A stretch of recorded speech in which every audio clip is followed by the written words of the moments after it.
Hay una verdad que nadie te dijo, pero tú la has sentido, una y otra vez, cada vez que cumplías un deseo, y el vacío volvía, más profundo, más silencioso, y si te dijera que lo que deseas no es realmente tuyo, que incluso tus anhelos más íntimos fueron escritos por alguien más. Las redes sociales, los anuncios publicitarios, los discursos motivacionales, todos repiten el mismo mantra: sigue tus deseos, haz lo que quieras, sé tú mismo. El individuo contemporáneo es constantemente animado a perseguir cada impulso, cada anhelo, como si ese fuera el camino más directo hacia la felicidad y la autenticidad. Pero, ¿y si todo esto no fuera más que una gran ilusión? ¿Y si alguna vez te preguntaste por qué, incluso después de obtener lo que querías, sigues sintiendo ese vacío? Ya lo sabes. Este contenido es para ti. ¿Y si eso que cada persona llama mis deseos fuera en realidad algo impuesto desde afuera incluso antes de nacer?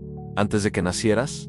Eso que llamas libertad podría ser la prisión más sofisticada de todas. El individuo que cree ser libre para elegir qué consumir, con quién relacionarse, qué carrera seguir, qué cuerpo desear, puede estar simplemente reproduciendo un guión escrito por publicistas, influencers, estándares culturales y algoritmos invisibles. Lacan nos obliga a confrontar la posibilidad de que incluso cuando creemos estar eligiendo libremente, en realidad estamos respondiendo a lo que el otro desea de nosotros. Ese otro no es solo otra persona, sino la totalidad de discursos y expectativas sociales que estructuran la realidad.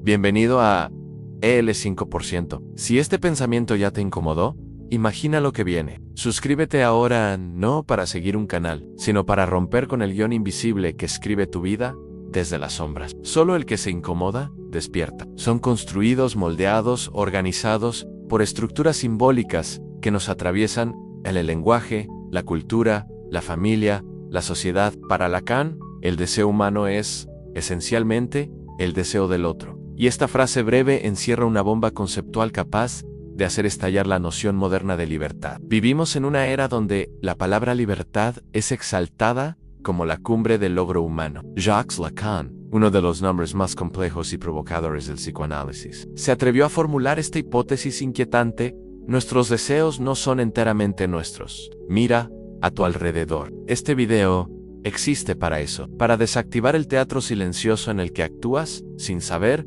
que hay un guión. Para Jacques Lacan, el deseo humano no surge puro, aislado, como algo que brota de lo más profundo del sujeto. No es una fuerza autónoma, espontánea, libre de influencia. Es una instancia simbólica e invisible, compuesta por el lenguaje, la cultura, las normas sociales, las expectativas familiares y los discursos que moldean la realidad incluso antes de que entremos al mundo. Desde el momento en que nacemos, somos arrojados a este campo simbólico, donde todo ya está nombrado, significado, organizado, nuestro nombre, el género que se nos asigna, las ideas de lo que está bien o mal, lo que es bello o feo, deseable o indeseable. En todo eso nos precede. En las relaciones amorosas, por ejemplo, no buscamos solamente al ser amado, sino también la imagen social que esa relación nos confiere. No hay ni siquiera un ámbito del placer personal completamente libre de esta contaminación simbólica. Para Lacan, no existe un deseo totalmente auténtico, desconectado de la red simbólica que nos envuelve. Pero al mismo tiempo,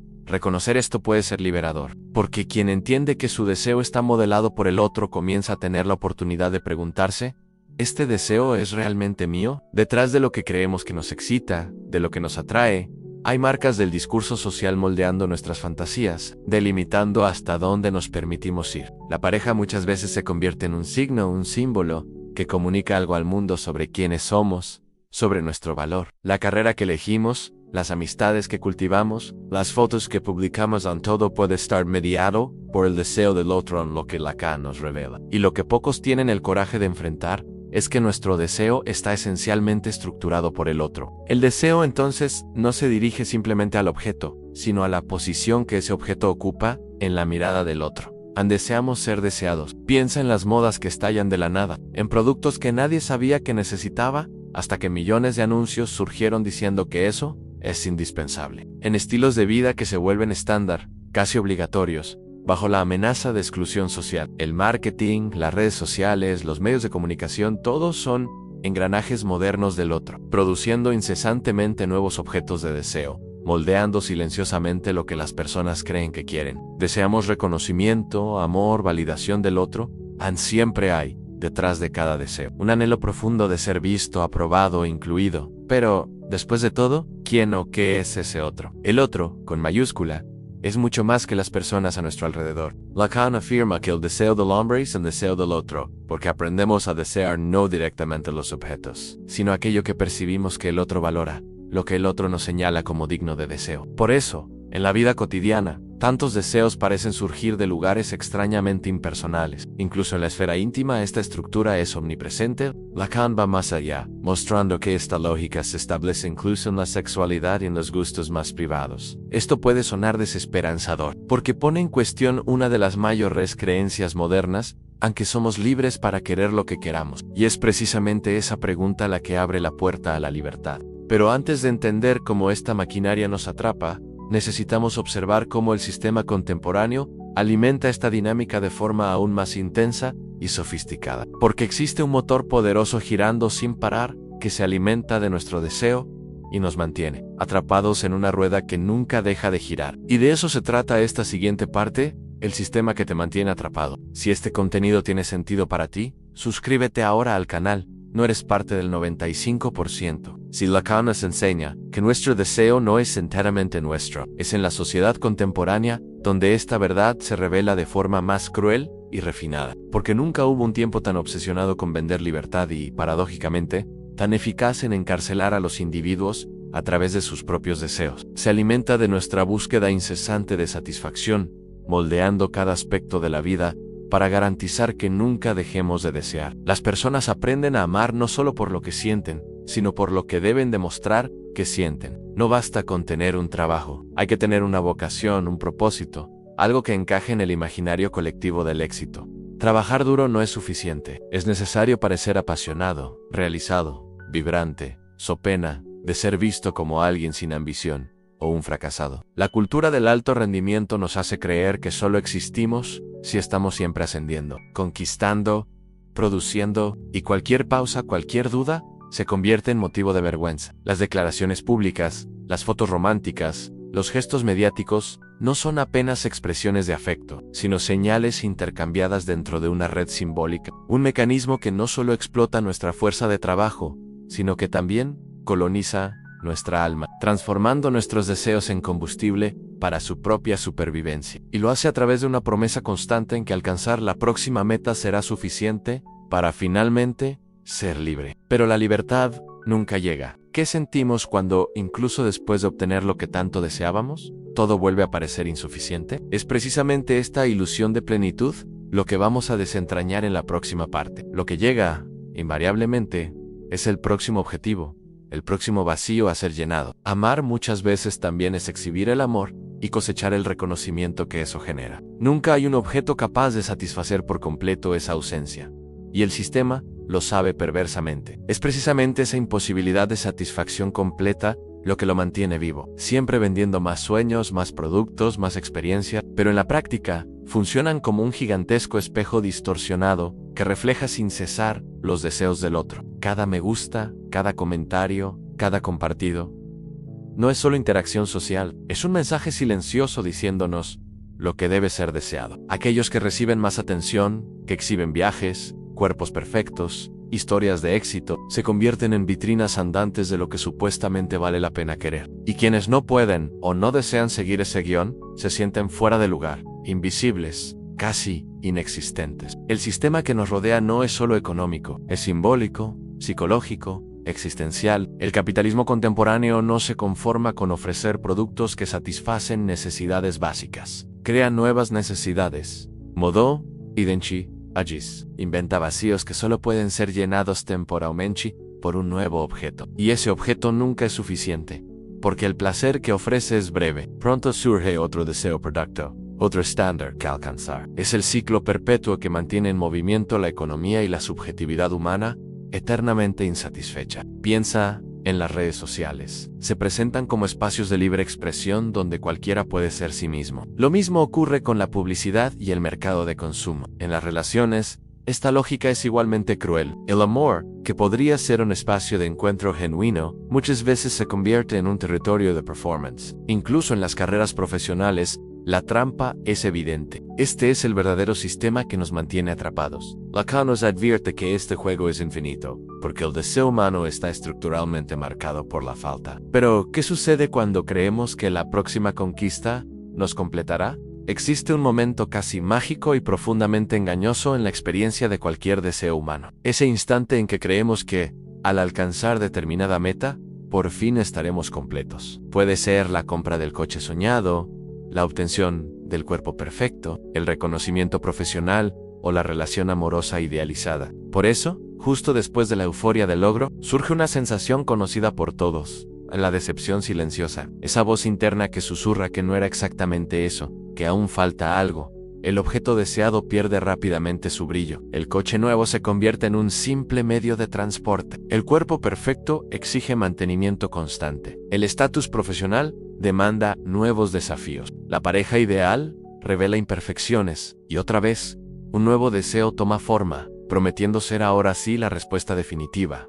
Durante días, meses, a veces años, todo gira en torno a eso. Nos mueve, nos impulsa, nos hace crear, transformar, evolucionar, pero también nos atrapa en un ciclo sin fin, donde cada conquista solo revela la dimensión de lo que todavía falta. Queremos ocupar un lugar privilegiado en el deseo del otro, queremos ser vistos, admirados, elegidos, y esta búsqueda de reconocimiento es tan voraz que muchas veces terminamos moldeando nuestros propios deseos, solo para responder a la mirada del otro. Hacemos planes, sacrificamos tiempo, energía, dinero, todo bajo la promesa silenciosa de que el vacío interior finalmente será llenado. Porque mientras creamos que solo falta un paso más para completarnos, seguiremos consumiendo, trabajando, produciendo, sin detenernos a cuestionar de dónde vienen realmente nuestros deseos. Pero Lacan nos obliga a enfrentar una verdad brutal en ese momento nunca llega. Para él, la estructura del deseo humano se basa en algo que llama falta, o manque, en francés. Esta falta no es un defecto. No es un problema que debe ser eliminado. Es constitutiva del sujeto.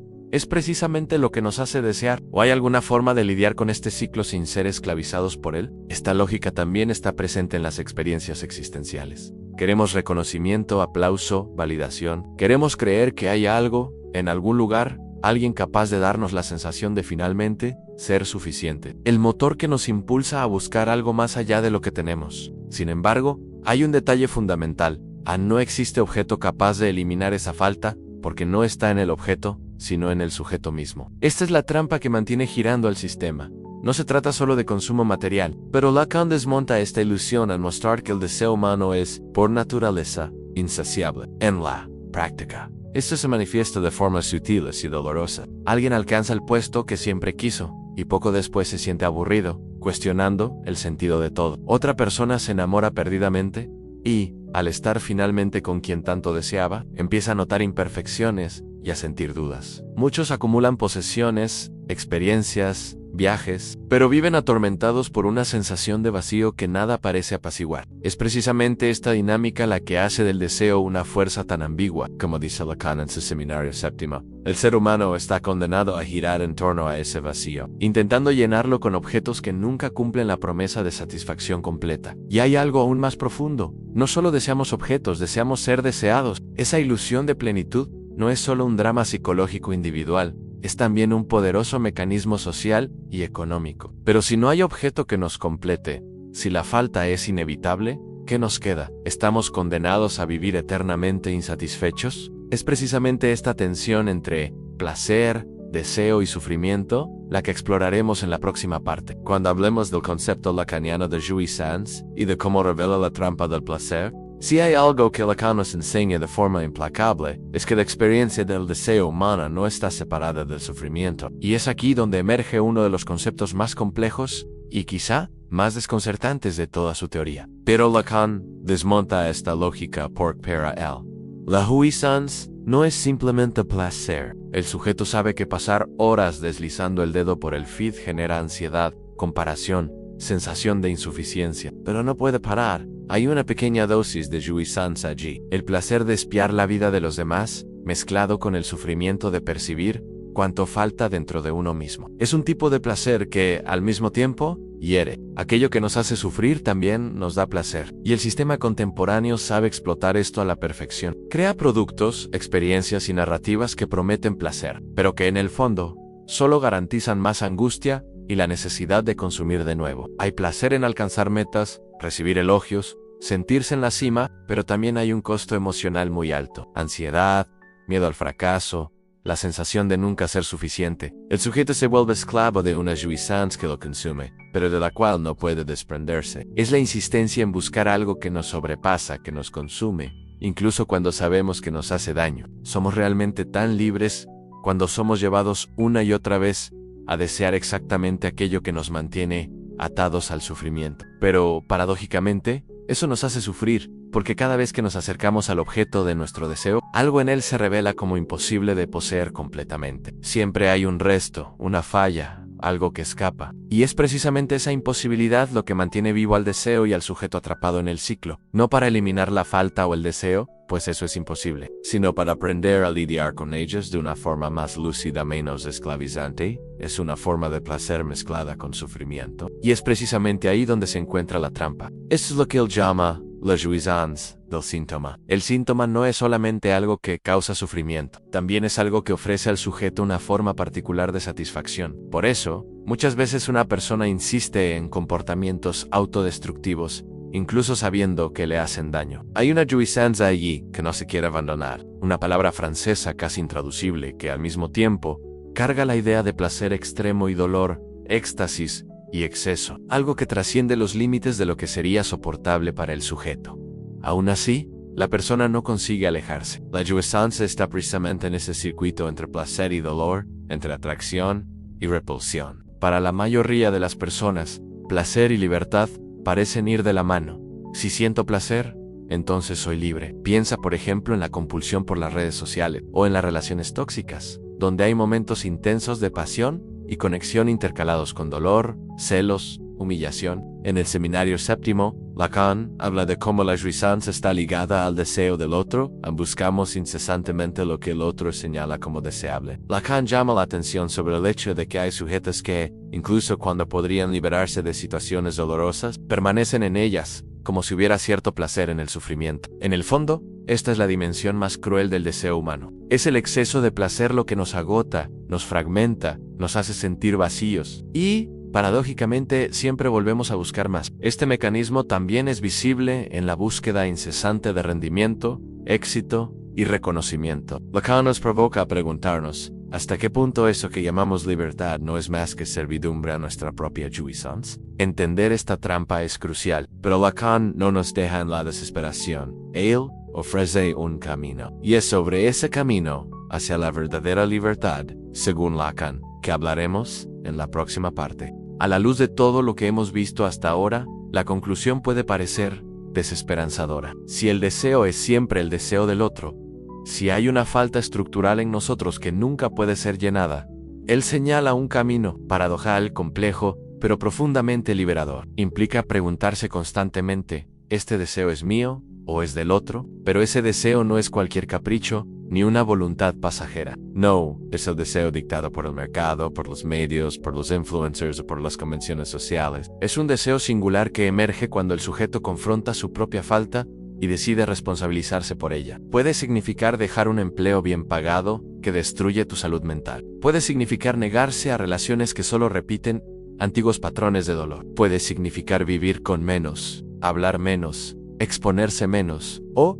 por el contrario, arriesgar más, crear algo nuevo incluso sin garantías de reconocimiento. Es un ejercicio continuo de desenmascarar las trampas del discurso social, de cuestionar los estándares impuestos, de rechazar la persecución de ideales vacíos que solo alimentan el ciclo del consumo y del sufrimiento. Significa aprender a convivir con la falta sin ser dominado por la compulsión de cubrirla inmediatamente. Pero también es liberadora, porque nos saca de la ilusión. Nost of Wealth, Paradigikamen, al lugar donde podemos hacer elecciones más conscientes, más singulares. ¿Cómo aplicar esta visión en la vida cotidiana sin volver a caer en las trampas del sistema o de nuestra propia jouissance? Incluso sabiendo que nunca seremos completamente dueños de nuestro deseo. Y, sobre todo, significa saber decir no al otro. al mercado, a los imperativos de goce que prometen felicidad, pero entregan solo más servidumbre. Es un movimiento constante, una posición frente al deseo, una manera de no dejarse capturar del todo por los discursos que nos dicen que debemos querer. Es entender que la falta nos constituye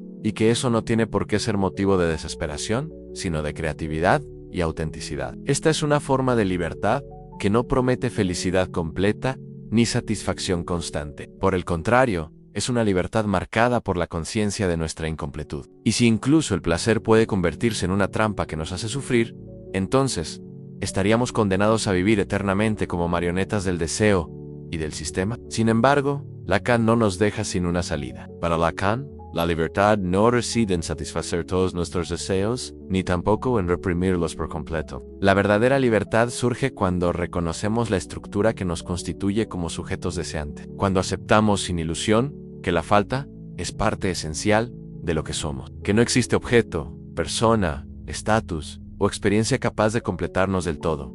Esto no significa una resignación pasiva, al contrario, implica una toma de posición ética activa. Lacan habla, en su seminario séptimo, sobre la importancia de actuar de acuerdo con tu deseo. Es cuando uno se pregunta, ¿qué tiene verdadero sentido para mí? Incluso si el otro no lo entiende o no lo aprueba. Pero también es una libertad profundamente auténtica, porque permite al sujeto ocupar su propio lugar, en lugar de ser solo un títere de las expectativas externas. En la práctica, eso puede significar decisiones que, ante los ojos del mundo, parecen irracionales. También es saber lidiar con la angustia, porque la libertad, desde la perspectiva lacaniana, exige soportar el vacío sin intentar llenarlo a cualquier costo. Esta ética lacaniana es radical porque nos obliga a enfrentar verdades incómodas. En el fondo, la libertad, según Lacan, no es algo que se posee. Pero, después de todo, ¿cómo vivir así en la práctica? Esa es la pregunta que nos lleva a la conclusión del video, donde uniremos todos estos conceptos y mostraremos cómo, en efecto, pueden ayudar a quienes se sienten atrapados por sus propios deseos. Hemos llegado ahora al punto crucial de toda esta reflexión. Si Lacan tiene razón en menos, y hay fuertes indicios de que sí, entonces el ser humano nunca será completamente libre en el sentido ingenuo que la cultura contemporánea insiste en vendernos. No somos, ni seremos jamás, criaturas enteramente autónomas, capaces de desear exclusivamente lo que proviene de nuestro interior. Estamos inevitablemente enredados en el lenguaje, en la mirada del otro, en los símbolos que nos preceden, y al mismo tiempo, somos impulsados por una falta que nunca se cierra, que nunca se llena. Pero eso no significa que estemos condenados a vivir como marionetas del sistema o esclavos del goce. Porque cuestionar el propio deseo es el comienzo del proceso de liberación.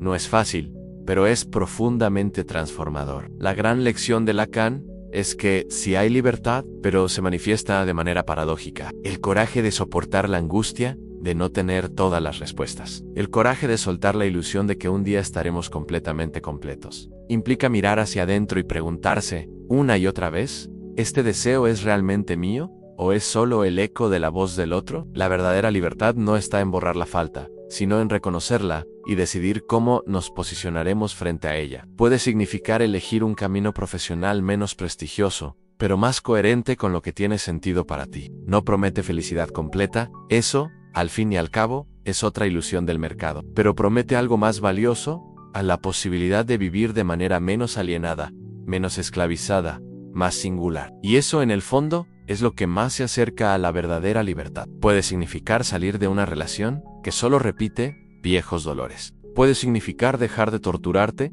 intentando alcanzar estándares de belleza que no te pertenecen. Puede significar simplemente decidir no participar del juego constante de exposición y validación en las redes sociales. Está en aceptar que la incompletud forma parte de lo que somos y, aún así, elegir conscientemente qué deseos perseguiremos, qué narrativas rechazaremos, qué patrones sociales ya no estamos dispuestos a seguir. Vivir según Lacan no es tarea fácil. Requiere coraje, en el coraje de decir no a las expectativas impuestas. En la vida cotidiana, esto puede significar muchas cosas. La ética lacaniana es, por encima de todo, una propuesta de lucidez. Si a lo largo de este video sentiste esa incomodidad, al reconocer que muchos de tus deseos tal vez no son realmente tuyos, debes saber que eso ya es un paso gigantesco. Ahora, quiero escucharte a ti. ¿Cuál es ese deseo que hasta hoy siempre creíste que era tuyo, pero que ahora quizás estás empezando a cuestionar?